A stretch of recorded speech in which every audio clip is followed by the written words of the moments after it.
o baço ele pertence dentro da lei dos 5 movimentos, os 5 elementos, ao elemento terra, e o baço ele está relacionado com o I. E o que significa esse I?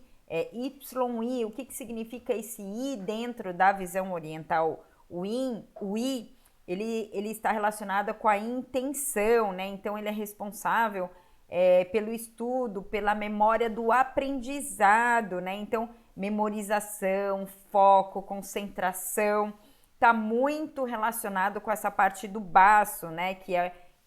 Está relacionada com esse I. Então, por exemplo, a produção de ideias também a gente relaciona com o I.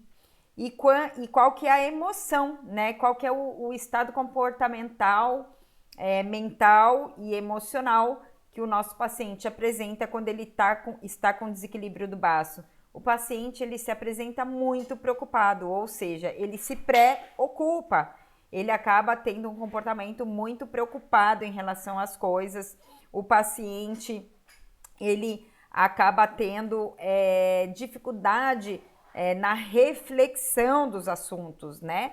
E quando o baço ele está em excesso, o paciente pode apresentar um comportamento mais obsessivo, cheio de manias, com uma rigidez mental, né, com pouca flexibilidade, mas isso aí tem uma relação aí, essa parte de flexibilidade também muito relacionada ao fígado, né?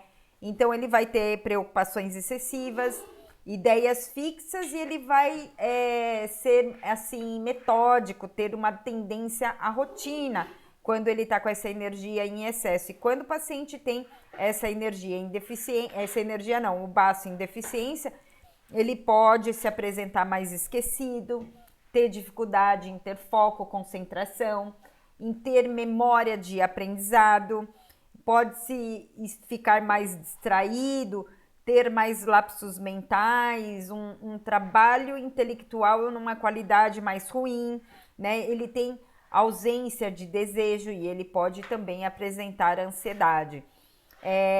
Eu estou falando de uma forma mais geral, mas sempre te lembrando que os 5 elementos interagem entre si e tem algumas coisas que são muito similares a outros órgãos também, tá bom? Isso é uma diretriz para você ir observando o seu paciente, o comportamento dele, e associando de acordo com o seu diagnóstico, a fragilidade que ele apresenta, tá bom? E aí, o que isso tem a ver, né, com a raiz da dor na coluna? É porque se o paciente apresenta um desequilíbrio dentro do baço, ele pode apresentar uma dor na região posterior do corpo, aí uma dor na coluna, né? E o que isso tem a ver com o Shiatsu Manabe? É porque o Shiatsu Manabe, ele vai olhar o todo, ele não vai olhar só uma situação isolada, um comportamento isolado, ou somente o físico, ou somente o emocional, né? A gente olha tudo e quando a gente fala de uma deficiência de baço, por exemplo, um desequilíbrio do baço, a gente tem que ver o que mais, né, está associado ou não dentro do quadro do paciente, mas aí um exemplo para você de um ponto importante que você pode utilizar é o bexiga número 20. Por quê? Porque ele fortalece, né? Ele é um ponto fortalecedor do baço, um ponto muito bom para tratar a insuficiência do baço,